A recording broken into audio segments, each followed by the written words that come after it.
بسم اللہ الرحمن الرحیم۔ السلام علیکم۔ کیا یہ حادثہ روڈ سے گزرنے والے دو افراد نے اچانک کر ڈالا یا پلاننگ کے ساتھ کیا گیا؟ لاہور کے سی سی پی او عمر شیخ کا یہ بیان کہ موٹر وے اور رنگ روڈ کے لنک روڈ پر ریپ کا شکار ہونے والی خاتون کو اتنی رات میں بچوں کے ساتھ نکلنے کی ضرورت کیا تھی، خود ان کے اور پوری پنجاب پولیس کے وجود پر تماچا ہے۔ سر جی، اگر کوئی عورت کسی وجہ سے رات کو اپنے بچوں کے ساتھ اس مملکت خداداد پاکستان میں نہیں نکل سکتی تو پھر آپ اپنے اور لاکھوں کی نفری والی مسلح کڑک وردی والی پولیس فورس کے ہونے کا کیا جواز پیش کریں گے؟ غضب خدا کا کہ پولیس، ڈولفن فورس، ہائی وے پولیس اور رینجرز کی کچھ فاصلے پر موجود ٹول پلازا پر موجودگی کے باوجود دو افراد روڈ پر کھڑی گاڑی سے شیشے توڑ کر عورت کو اس کے بچوں کے سامنے ریپ کر کے بآسانی فرار ہو جاتے ہیں اور آپ کے اہلکار بھنگ پیے اپنی مستی میں گم ہوتے ہیں۔ اتنی دیر تک کوئی پولیس وین یا بائک اس روڈ پر گشت کرنے کے لیے نکلی ہی نہیں۔ سرکاری اداروں میں رشوت خوری اور ہڈ حرامی نے اس ملک کو نہ دنیا میں کسی کو منہ دکھانے کے قابل چھوڑا ہے،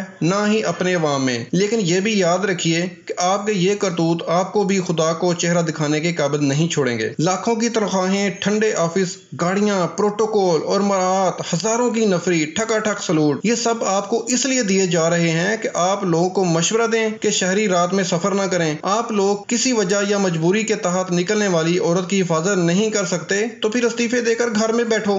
یہ تو وہی بات ہوئی کہ جاگتے رہنا ساڑھے تینا رہنا۔ اتنا بھونڈا اور زنانہ بیان دینے کے بعد آپ کو یہ کیپ اتار کر اپنے چہرے پر رکھ لینی چاہیے تاکہ پاکستان کے عوام اس وردی کے پیچھے چھپے مکروہ چہرے نہ دیکھ سکیں۔ دو ایس ایچ اوز کو فارغ کر کے آپ اپنے اس بیان کا گندا داغ دھو نہیں سکتے۔ آپ کے استعفے کا انتظار ہے۔ خود حکومت اور مجاز ادارے کیا کر رہے ہیں؟ کوئی ایکشن نہیں لے رہا۔ خاتون اور اس کی فیملی فرانس میں رہتے تھے، ان کے پاس وہاں کی نیشنلٹی بھی تھی۔ خاتون کے ایک رشتہ دار کا کہنا ہے کہ وہ اپنے بچوں کو لے کر پاکستان آئی تھیں کہ بچے یہیں پڑھیں اور یہیں کے اسلامی کلچر کے مطابق پلے بڑھیں۔ افسوسناک واقعے کی کچھ تفصیل یوں ہے کہ رات کے 2:30 بجے کے قریب خاتون اپنے بچوں کے ہمراہ گھر سے نکلتی ہیں اور موٹر وے کا رخ کرتی ہیں جس کی منزل گجرانوالہ تھی۔ وہاں کسی رشتہ دار کے ہاں جانا چاہتی تھیں۔ وہ شاید اس ملک کو بھی فرانس سمجھ بیٹھی تھیں، مگر اس کو کیا معلوم تھا کہ اس کے ساتھ کچھ درندے اپنی ہوس مٹانے کے لیے ان کا ریپ کریں گے۔ جب موٹر وے پر یہ گاڑی گامزن تھی اپنی منزل کی طرف تو راستے میں پیٹرول کم ہوا اور آہستہ آہستہ سے ختم ہونے لگا، جو کسی ویران جگہ پر موٹر وے پر ختم ہوا اور گاڑی رک گئی۔ خاتون نے سب سے پہلے اپنے گھر اور رشتہ داروں سے رابطہ کیا تاکہ اس کی مدد جلد سے جلد کی جا سکے، مگر شاید وہ ان تک پہنچتے اس خاتون نے موٹر وے پولیس سے رابطہ کیا اور مدد مانگی۔ خاتون کے مطابق جب اس نے مدد مانگی تو موٹر وے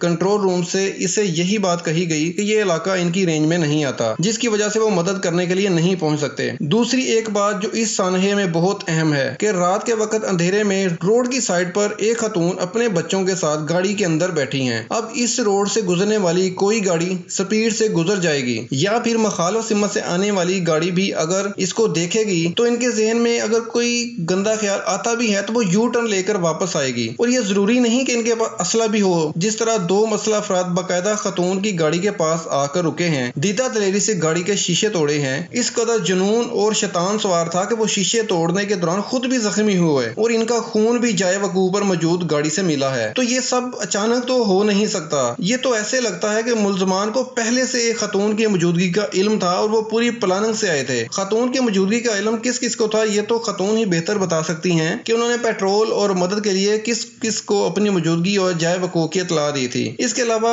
کوئی نہیں ہو سکتا۔ اگر وہ ڈکیٹ تھے اور ڈکیٹی کی نیت سے سڑک کے کنارے کھڑی گاڑی میں لوٹنے کی نیت سے آئے اور عورت کو دیکھ کر نیت خراب ہو گئی تب بھی قصور تو پولیس کا ہی بنتا ہے۔ یہ ملزمان گاڑی میں سوار تھے، پیدل تھے یا بائک پر؟ ایسے مشکوک افراد کی روڈ پر آمد و رفت بھی پولیس کی کارکردگی پر سوالیہ نشان ہے۔ اطلاعات کے مطابق خاتون نے روڈ سے گزرنے والی ایک گاڑی کے ڈرائیور سے بھی مدد کی درخواست کی تھی۔ سیالکوٹ کے رہائشی خالد مسعود جو اپنے ماموں کو چھوڑ کر واپس جا رہے تھے، ان کا کہنا ہے کہ میں نے دیکھا کہ ایک عورت روڈ پر بھاگتی آئی، مجھ سے مدد مانگی، مگر میں کنفیوز ہو گیا۔ دو مرد تھے، ایک گاڑی کے پاس کھڑا تھا جبکہ دوسرے نے پیچھے سے اس عورت کو پکڑ کر کھینچا اور مارا بھی۔ انہوں نے 15 پر کال کر کے پولیس کو صورتحال تو بتائی، انہیں خاتون کی مدد کرنے کا بھی کہا، مگر خود کچھ بھی نہیں کیا۔ افسوس کہ یہ صاحب سیالکوٹ تک پولیس کے فون اٹینڈ کرتے رہے مگر کسی بھی گزرتی گاڑی سے مدد لینے کا نہیں سوچا۔ یعنی اندازہ کیجئے کہ جب یہ واقعہ ہو رہا تھا تو پولیس کو فوری اس کی رپورٹ ہو گئی تھی، اس کے باوجود پولیس جائے وقوع پر نہ پہنچ سکی اور ملزمان بڑے اطمینان سے اپنا کام کر کے فرار ہو گئے۔ خدا نہ خواستہ یہ شفاق درندے اس خاتون اور بچوں کو قتل بھی کر سکتے تھے۔ اس واقعے میں ملزمان کی دیدہ دلیری اور بے خوفی قابل غور ہے کہ خاتون کے دوسری گاڑی کے ڈرائیور سے مدد مانگنے کے باوجود وہ قطعی خوفزدہ نہیں ہوئے، نہ ان کو یہ فکر لاحق ہوئی اس بندے نے خود تو کوئی مدد نہیں کی لیکن یہ لازمی پولیس کو اطلاع کر دے گا اور پولیس کسی بھی لمحے یہاں پہنچ سکتی ہے۔ وہ خاتون اور اس کے بچوں کو سڑک کنارے جھاڑیوں میں 100-150 کلومیٹر اندر لے کے گئے اور سکون سے اپنی شیطانی کارروائی مکمل کر کے فرار بھی ہو گئے، لیکن پولیس تب تک بھی نہ پہنچ سکی۔ گزشتہ چند سالوں سے پنجاب پولیس کی نااہلی اور بدمعاشی کے جو واقعات پے در پہ منظر عام پر آ رہے ہیں، انہوں نے پنجاب پولیس کی کارکردگی کے ساتھ اس کے کردار کو بھی مشکوک بنا دیا ہے۔ ایک بات اور جو میں یہاں پہ قابل ذکر لانا چاہتا ہوں کہ اس واقعے کے بعد بہت سے اداروں نے، بہت سے لوگوں نے اپنی ویڈیوز بنائی ہیں سوشل میڈیا کے اوپر، یوٹیوب کے اوپر کہ فلاں ہو گیا، یہ ہو گیا، یہ ہو گیا۔ انہوں نے جسٹ اس عورت کی تشہیر کرنے کے علاوہ کچھ بھی نہیں کیا، نہ ہی کسی ادارے نے۔ حالانکہ چاہیے یہ تھا کہ اس کی تشہیر کرنے کی بجائے وہ یہ کرتے کہ اس کے ملزموں کی سزا کا کوئی تعین کرتے کہ ان کو پکڑ کر کیا کرنا چاہیے، ان کو پھانسی دینی چاہیے یا ان کو کیا سزا دینی چاہیے، تاکہ لوگوں میں خوف پھیلے۔